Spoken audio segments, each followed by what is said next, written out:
নমস্কার, জ্যোতির্ময় দেবশ্রী।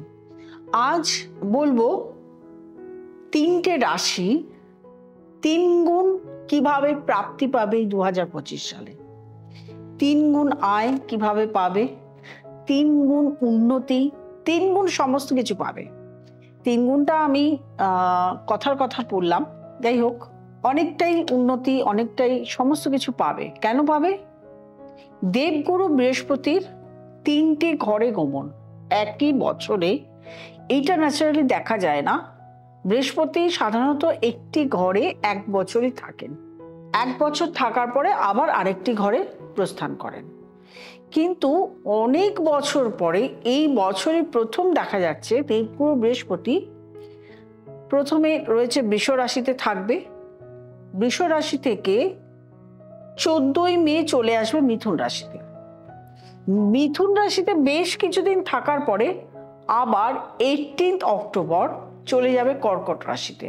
সেই কর্কট রাশিতে কিছুদিন থাকার পরে পশ্চাৎ গমন করবেন ওখানেই, এবং প্রায় সারা বছর ওখানে থাকার পর আবার 3 ডিসেম্বর চলে আসবে মিথুন রাশিতে। এই 1 বছরে বৃষ রাশি, মিথুন রাশি, কর্কট রাশি 3টে রাশিতেই বৃহস্পতি গমন করছে। প্রথমে বলে রাখা ভালো, যখন আপনার ঘরে বৃহস্পতি ঢুকছে বা আপনার ঘরে বৃহস্পতির দৃষ্টি দিচ্ছে, দুটোই প্রচন্ড শুভ কিছু বয়ে আনে। আপনার জীবনে আপনি দেখছিলেন সবকিছু অশুভ হচ্ছে, কোনো কিছুই ভালো হচ্ছে না, সবকিছু নেগেটিভ। আপনি হোম করাচ্ছেন, যজ্ঞ করাচ্ছেন, বিভিন্ন দেবতার পুজো করছেন, বিভিন্ন দেবতার মন্ত্র পড়ছেন, কিন্তু হঠাৎ করে দেখা গেল আপনার সব ভালো হওয়া শুরু হয়েছে। কি করে শুরু হয়েছে? দেবগুরু বৃহস্পতির আপনার ঘরে আগমন। আপনি আপনার সন্তানকে নিয়ে টেনশন করছেন, আপনার ব্যবসা নিয়ে টেনশন করছেন, আপনার চাকরি নিয়ে টেনশন করছেন, আপনার শরীর নিয়ে টেনশন করছেন, আপনি সবকিছু, আপনার প্রপার্টি নিয়ে টেনশন করছেন, আপনার জমি জমা নিয়ে টেনশন করছেন। সমস্ত কিছু টেনশন, যত টেনশন, সমস্ত কিছু থেকে আপনি মুক্তি পাচ্ছেন যখন আপনার ঘরে বৃহস্পতির পঞ্চম, সপ্তম, নবম এই 3টে দৃষ্টি। যখন বৃষ রাশিতে রয়েছে তখন 3টে দৃষ্টি দিচ্ছে, যখন মিথুন রাশিতে যাচ্ছে তখন 3 জায়গায় দৃষ্টি দিচ্ছে, যখন কর্কট রাশিতে যাচ্ছে তখন 3 জায়গায় দৃষ্টি দিচ্ছে। তাহলে বিভিন্ন রাশি, শুধু বৃষ, মিথুন, কর্কট নয়, এছাড়াও যে যে জায়গায় দৃষ্টি দিচ্ছে সমস্ত রাশিগুলোরই কিন্তু কম্বাইন্ড একটা শুভ প্রসেস কিন্তু আপনি পাচ্ছেন এই 2025-এ। শুধু যে আপনার শুভ প্রাপ্তি হচ্ছে তা নয়, অনেক কিছুর প্রাপ্তি হচ্ছে। সেটা আপনি নিজেই যখন প্রাপ্তিগুলো পাবেন, যখন আমি পরবর্তীকালে এই প্রোগ্রামটাকে আরো স্প্যান্ড করবো, যখন আস্তে আস্তে, মানে একসঙ্গে সব বলে নিতে হবে না, জগা খিচুড়ি হয়ে যাবে। আমি অবশ্যই যখন মিথুন রাশিতে ট্রানজিট করবে সেটা নিয়ে কোন ঘরে দৃষ্টি দিচ্ছে, কি ফল দিচ্ছে সেটাও বলবো। যখন কর্কট রাশিতে ট্রানজিট করবে সেটা নিয়েও বলবো। যখন আবার মিথুন পশ্চাৎ গমন করবে তখনও বলবো। এই আলাদা আলাদা ফলগুলো বলবো, এবং কোন কোন রাশির কি কি হচ্ছে সেগুলো তখন কিন্তু এগুলো সময় সময় করব, তখন কিন্তু আপনারা বুঝতে পারবেন। মোটের উপরে আমরা এখন 3টে রাশি নিয়ে আলোচনা করব, যে 3টে রাশি বেশি আপনারা ফল প্রাপ্ত হবে। প্রথম রাশিটি হলো বৃষ রাশি। বৃষ রাশির এখন কি করবেন, এখন মানে আপনি একটা ডিসিশন, ভালো ডিসিশন নিতে পারছিলেন না।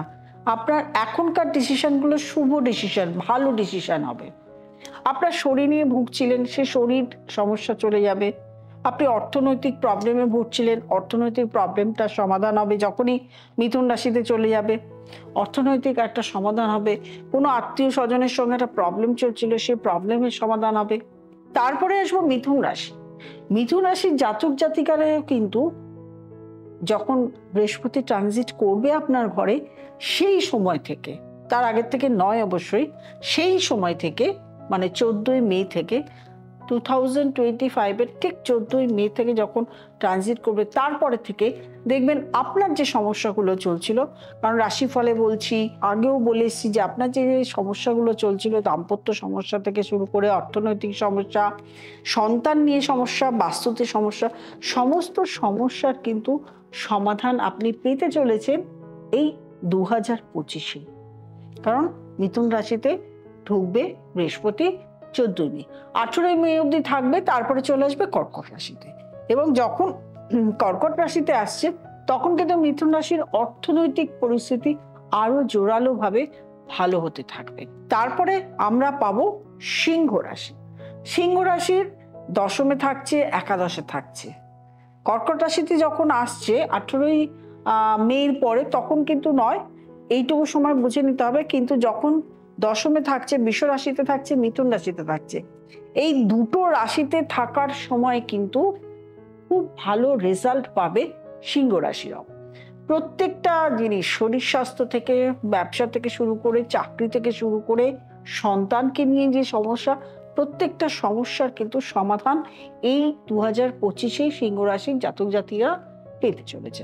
এটা হলো মোটের উপর আমি ছোট্ট খাট্টোর উপরে বৃহস্পতি ট্রানজিট নিয়ে এখন বলে দিলাম। সামনে বৃহস্পতির ট্রানজিট রয়েছে, আলাদা করে আমি রাশিফল বলার সময় বলেইছিলাম যে আলাদা করে আমি বলবো, সেই জন্য আলাদা করে প্রত্যেকটা প্রোগ্রাম আমি বলার চেষ্টা করছি। কন্টিনিউ দেখতে থাকবেন। প্রত্যেকটা প্রোগ্রাম আমি যেমন ঢাইয়া নিয়ে বলেছি, এরপর সাড়ে সাথী নিয়ে বলবো, কোন কোন রাশির সাড়ে সাথী কি কি প্রভাব পড়তে পারে, কোন কোন গ্রহের কি প্রভাব আসতে পারে, সমস্ত ডিটেল আমার কাছে।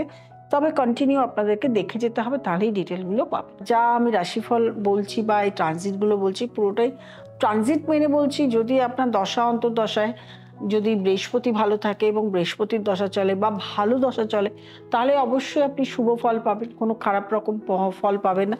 আর যদি আপনার দশা অন্তর্দশা খারাপ চলে, তাহলে অবশ্যই ফল কিন্তু 100% নাও মিলতে পারে, সেক্ষেত্রে কম ফল পাবেন। যাই হোক, প্রত্যেকেই ভালো থাকুন, চাইবো প্রত্যেকেরই শুভ ফল প্রাপ্তি হোক। 2025 সাল প্রত্যেকেরই ভালো যাক। যারা নতুন প্রোগ্রাম দেখছেন তারা অবশ্যই সাবস্ক্রাইব করবেন, লাইক করবেন, কমেন্ট করবেন, শেয়ার করবেন, নোটিফিকেশন অল বেলটি প্রেস করতে ভুলবেন না। আর যারা আমার কাছে দেখাতে আসতে চাইছেন, নিচে স্ক্রলে যে নাম্বারটি রয়েছে সেই নাম্বারটিতে ফোন করবেন, বুকিং করবেন, চেম্বারে চলে আসবেন। যারা অনলাইন চাইছেন তারা অবশ্যই ফোন করে প্রসেসটা একটু জেনে নেবেন। প্রত্যেকে ভালো থাকবেন, আনন্দে থাকবেন। নমস্কার।